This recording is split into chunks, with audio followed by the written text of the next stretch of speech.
been a great weekend out there. I hope that you get to enjoy tomorrow's holiday because we're going to see a beautiful weekend for that as well. An area of high pressure moving into the desert. It's only going to strengthen as we get into your Monday and your Tuesday. That means temperatures that are above the century mark. And of course, we're looking at the conditions in terms of fighting the Joe Hill fire near Black Canyon City. While it is going to be on the warm side, we're going to see dry conditions, which isn't great. But here's the good news. Wind gusts, it looks like, will only be up to 8 miles an hour tomorrow with sustained winds in the 6-mile-an-hour region, so it should help in terms of fighting that fire. For tonight, temperatures will cool down to the upper 50s in Kingman. We'll see about 74 for Lake Havasu, 72 for Yuma, 66 for Safford, and 55 for Payson. And then tomorrow, plenty of red on our contours, guys. 104 Yuma and for Gila Bend, 87 for Prescott, almost 80 for the Grand Canyon, 82 St. John's, and 93 degrees for Globe. For your Memorial Day holiday, should be great weather to be outside, although on the warm side, we're looking at 105 degrees. The winds very light out there, about 6 miles an hour. Quick look at your 10-day shows that will be in the triple digits for several days. Finally seeing a little bit cooler activity in toward the end of the work week. That's when we could be seeing some high base thunderstorm activity into higher terrain as well.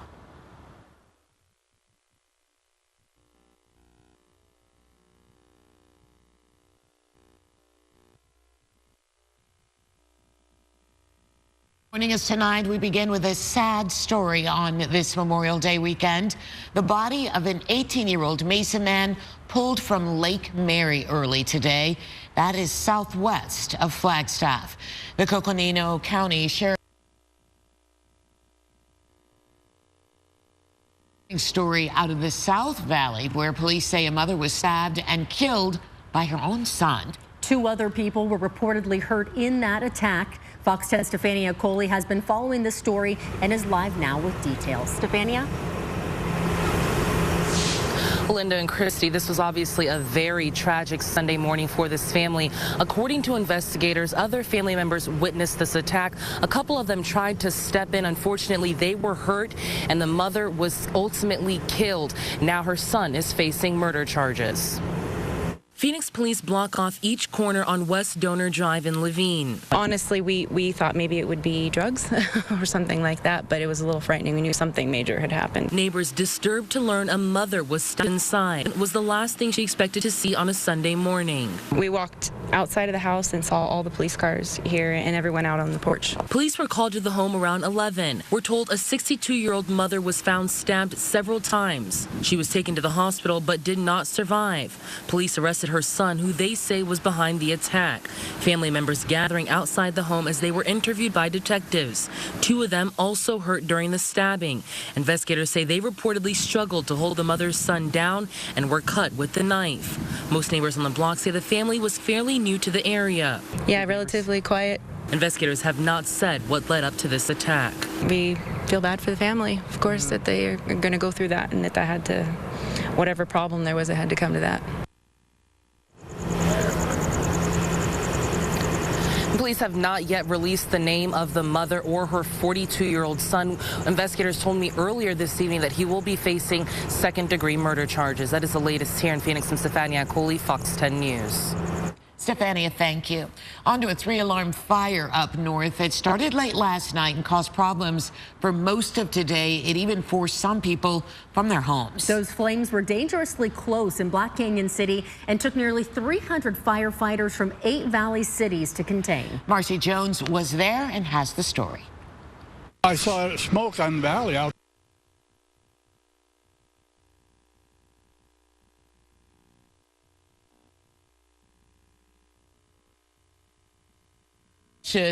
But the good news is those evacuations have been lifted tonight.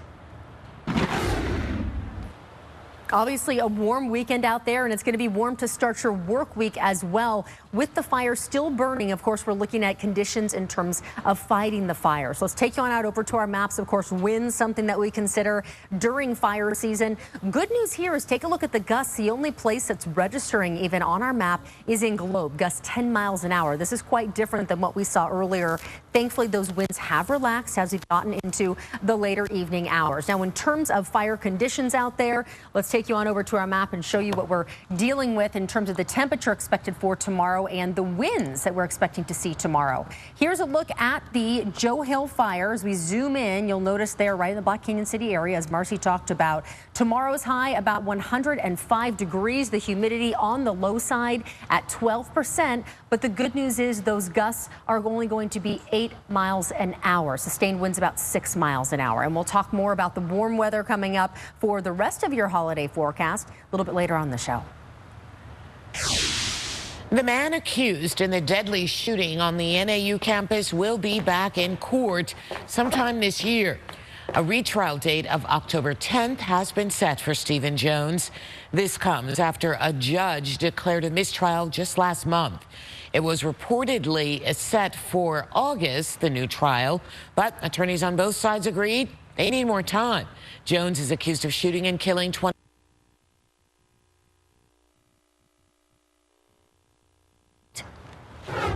Thousands of new moms are getting a notice from the Arizona Department of Health Services that their personal billing information may have been breached. The breach impacts the billing service.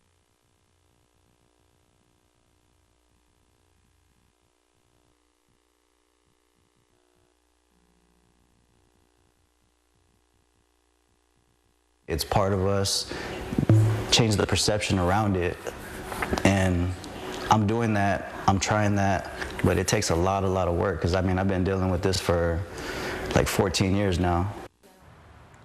The program has improved since they first launched it. Licensed counselors were trained to conduct studies, offering the body to process trauma and seeing how effective it would be. The founder says the results were very effective. After the break, thieves caught on camera breaking into a car in broad daylight. We'll tell you what everyday item they used to help them hide the crime.